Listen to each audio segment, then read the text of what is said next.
Hi guys, it's Kelly and I'm back with another video. Today I'm going to be playing around with a couple of products from the new Simon Says Stamp release, Friendly Frolic. Isn't that fun to say? So I'm using the Folk Dance background stamp and then the Sketch Lotus flower stamps and dies. So I knew that I wanted a border that was going to be, it's not going to be clean. That wasn't the intention, but I only wanted the background stamp to stamp in a certain portion. So I used a T-square ruler and marked that off. Originally I only did like a 1/2 inch, but then that didn't, I guess the way that I wanted it to be, like where I wanted the stamping to be, it was too large. So then I went in and did 3/4 of an inch on each side. Then you know me, I'm cheap. And so I have blue painter's tape here to just kind of do the masking so I can stamp over it. And I tore them in half. And unfortunately, because I am tearing them and not cutting them, I wasn't able to get like any sort of clean edges, and then it wasn't all covered and I ended up having to use big pieces anyway. So yeah, I don't even know why I was trying to save on the blue painter's tape. I mean, I guess it's just because my instinct to use like the least amount of supplies possible. But I ended up just completely like mummifying this piece of watercolor paper to my grid. And normally this is not how I would stamp a background stamp. Normally I would either put it in the Misty, that's like foolproof, or I would flip the paper upside down. But because I was doing the masking and I had already just shellacked this thing to my desk, that wasn't an option. So I am having to ink it up and then flip it over and stamp it on top, which is fine. I got fine results. I'm using Audrey Blue from Simon Says Stamp, and basically I wanted the pattern to be in the background, but I wanted it to be really subtle. So I'm standing up, I'm making sure I'm getting good pressure, I'm holding the stamp in place with one hand and then applying pressure with the other. So basically the same thing that I would normally do if I had the rubber facing up. I would just be doing it to the piece of paper instead of doing it to the back of the stamp. So now I'm just going to go ahead and remove the ridiculous amount of tape that I have used. And I did get clean edges. I had to go back in and erase those pencil lines. Depending upon what kind of ink you're using, you want to make sure that your ink is dry or you will smear it. The Simon Says Stamp ink dries relatively quickly, so I didn't have to worry too much about smearing it. I just wanted to make sure that I got up whatever was there in the background. So I'm going to be doing a little bit of watercoloring in the background, and I am going to use this field sketch kit from Koi, which is totally new to me. It's got 18 colors in it. It's super cute. It has like its own little palette that fits in there. It's basically like watercolor on the go. And I really like it. As you could see in the beginning there, I kind of came up with my own little like swatches for it. And I fully intend to take this with me when I travel, because just how super cute, right? It does have a water brush in it, but I'm not a big fan of water brushes. I never have been, never really found one that I loved. So unfortunately I haven't even tried theirs. I may, and I'll let you know. So I am using, as I sit here, I'm pretty sure it's cerulean. Pretty sure. Yeah, so I'm using cerulean right now, and the Audrey Blue is a little bit more green, but that's okay. I wasn't looking for them to be a perfect match. I was just looking, like I said, to make that pattern a little bit more subtle. So in order to add some darkness, I'm using the cobalt blue that is in that, but you can just use, you know, whatever you have at home. My Daniel Smiths are around here somewhere. I just haven't dug them out yet. With all the pecking, because obviously the craft room, I've pulled out the things that I use pretty much most often, and then everything else is still in boxes because Mom ain't got time for that right now. So I'm just kind of, you know, adding the color, just those two, because like I said, I wanted that tone on tone look. I'm kind of dragging out my edges a little bit so they would be a little more irregular, and then I did add a few spatters. You want to be super careful with that because it's hard, or I'm sorry, it's easy to let it get out of control. So this is, I set it aside to dry. It's completely dry now. And then I wanted to do, because you know I'm all about that shine, all about that sparkle. So I wanted to add some Perfect Pearls in the background. This is the color Perfect Pearls. You can buy them in sets or buy them by themselves. I do have, mine was bought in a metallic set because I love the gold, especially at the holidays. But I used the Perfect Pearls color the most often. So I spattered that on, and then I set that aside to dry again. I am going to stamp out these sketch lotus flowers. I think they're beautiful, super easy to use. I love an open space in a flower. So I'm stamping this as intense black ink, and Simon says stamp intense black ink. Sometimes enunciation is hard, and I also have to tell you that as I'm doing this, I probably have a man voice. Do I sound like a man? It's 7:30 in the morning, 7:30 a.m. It is early, but because of the new situation that is currently my life, I get up Peanut has to get up early. And so here we are, just up early together. And I don't think he minds so much, but, and I don't mind the getting up with him part of it. But, oof, mornings. Me and mornings are not friends. We're frenemies, me and mornings. So going in, doing the Coupa coloring, typically I start with my bloom and then I do my leaves. That's usually my MO. But this time I wanted to create, I guess, some greenery to kind of break up the flowers, since I was going to be doing them all the same color. So that's why I started with that first, just so I could map out which petals I guess I wanted to turn into leaves. So when I think we've had this discussion multiple times, but anytime I'm coloring something, I usually go in and do a Google image search. And when I do that, then that way it lets me know what color like the flowers come in, what's most common. Not that like some of them you don't know, like if you're doing a rose, you know pretty much they come in just about every color under the sun, and you know, just pick whichever one you want. With lotus flowers, I knew that there was some pink and some white. I didn't know if there was anything else. And there's actually like a really pretty like blue violet color, but I really loved the dark pink and the light pink ones. Because the light pink ones you can tell they're pink at the base, but as they move out, like as their petals bloom out, they do get fairly white. So I was, anyway, I was interrupted on my voiceover, and so it gave me an opportunity to kind of go back and listen to it.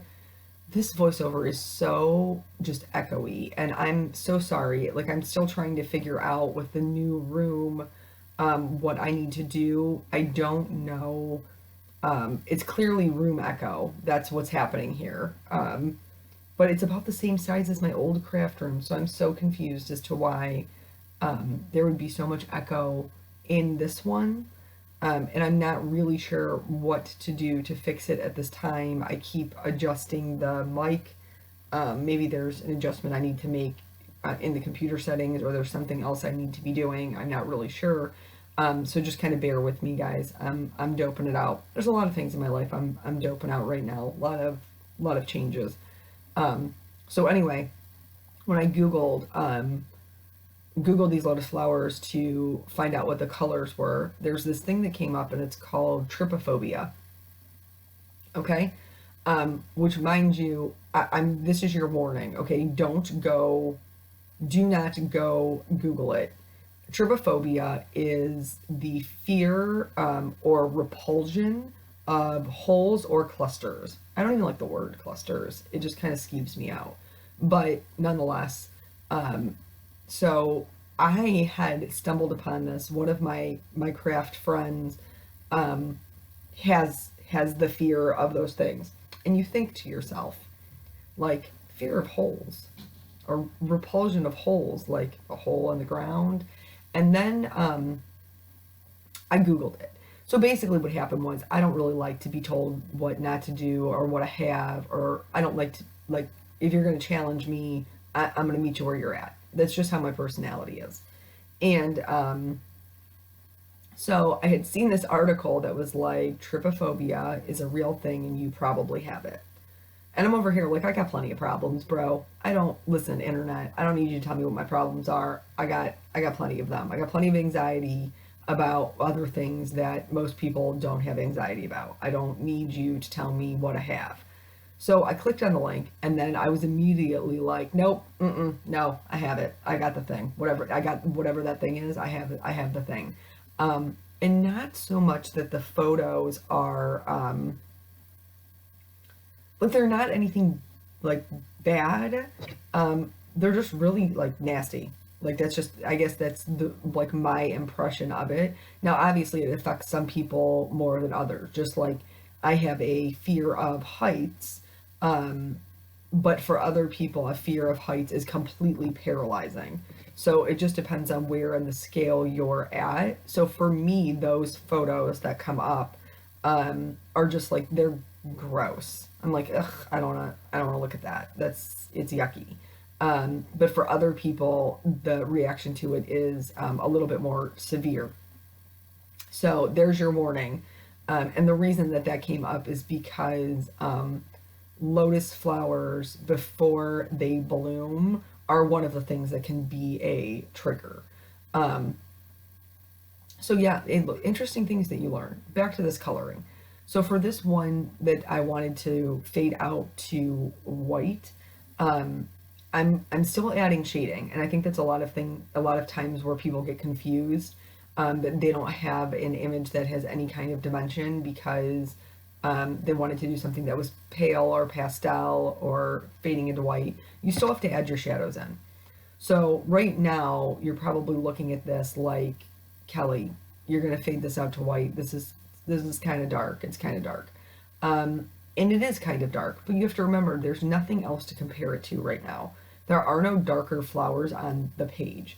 I'm also adding very, very, very minimal amounts of the darkest color. I mean, just really like down in those, what does Kathy Rakusin call them? Nooks and crannies. Like just really adding the darker color only in the nooks and crannies, making sure that I have a lot of highlight area where it's going to be fading off into that white. The other thing with this that you want to be careful is you want to make sure that when you're coloring your darkest areas, usually they're right up next to like a highlight area. You want to be very careful that your marker isn't bleeding over. Even I struggle with this, and I'll show you how I went back to fix mine, because it's difficult to get in there with that little tip. So I go back in with just a colorless blender and just push out the ink back toward the darker part, just out of my highlight, and that works relatively well, especially with, you know, the RVs. Ours are probably going to be harder. So I showed you just running the gamut of these RV markers from an RV00 to an RV69, because I wanted some of them to be light and some of them to be dark. So this little bud here that hasn't bloomed yet is going to be one of the darker ones, and just basically coloring it the way that I normally would, using a very light pressure, just the tip of the marker, and flicking out. So you're going to have more pressure in the beginning, and you'll lighten your pressure as you bring your marker tip up. And I'm just going to, you know, start building out to that darkest color. And in this case, the darkest color that I'm going to use is that RV69. And I'm only adding minimal amounts. I'm not trying to overwhelm the color of the flower. I still want those mid-tones to be really prevalent, but I need to add a little bit of this darkest color into, again, those nooks and crannies. And you know, don't feel like when you go through and do it, like you're not married to it. You know, you can keep adjusting. And I did. I went back, you know, a couple of different times trying to figure it out. Because what I found was when I did the richer color in the one that I wanted darker, so see like here I'm going back in and adding a little bit more of that darkness, then I felt like the one that was lighter, the one at the top, didn't have any dimension at all, because comparatively one of them was much richer and much more dimensional than the other one was. So yeah, don't be afraid to just, adjust on the fly and do the things that you need to do. So here I wanted the bloom to stand out from the one in the background. So I am going in and adding that darkest color, but you'll see that I'm really just doing little lines. And those little lines are going to be enough to make it kind of pop forward from the rest of that other the super large bloom that's in the background. I'm also going to go back in and add the RV69 in very minimal amounts to the one up top, because I still want it to be white, well, pinkish white, but I need that dimension.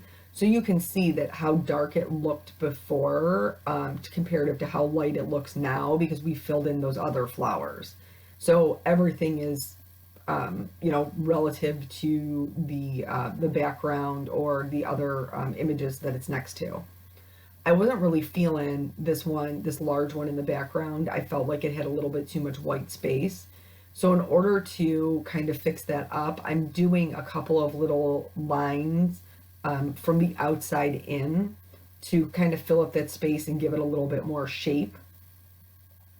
Once I was done with all of the coloring, that one that hasn't bloomed yet, I colored the whole thing green because, like, in real life they turn yellow, but and then I just accented the like the seeds with a white gel pen. I'm gonna go in with a EK Success journaling pen and outline all of them because I just love a bold black outline, and like you can see the difference. To me, if you like look at that, one looks so much better than the other. I'm going to put the coordinating die in place here. I'm just going to hold that in place with some blue painter's tape so that I can run it through my Big Shot and get that all cut out. And then we're going to bring back in that background so I can stamp my sentiment. So I totally love the sentiment. I think it's awesome. There's a lot of good ones in this set, but this one says, "Be strong, be beautiful, be fearless." And just at the point that I'm at in my life, those words really resonate with me right now. And being strong, whether like for you that's like physically going to the gym, feeling like you can take care of yourself, or that means emotionally. For me, the be beautiful part has nothing to do with your outward appearance. To me, the beautiful that I would like to be is in my character. I would like to have a beautiful character. And then be fearless. The Bible says something like, I don't know, 300 sometimes, like, do not be afraid. And there are some times that I have to remind myself that, like, I don't feel in control, but that's totally cool because God's got it. And like, he's got you too. So if you're in a spot where you're facing something, that is, you need to be brave for, remember that somebody else will carry you. And sometimes the hardest part is getting out of the way so we can. But so that's it. That's the whole card. Thank you guys so much for joining me, and I will be back soon with another video. Bye.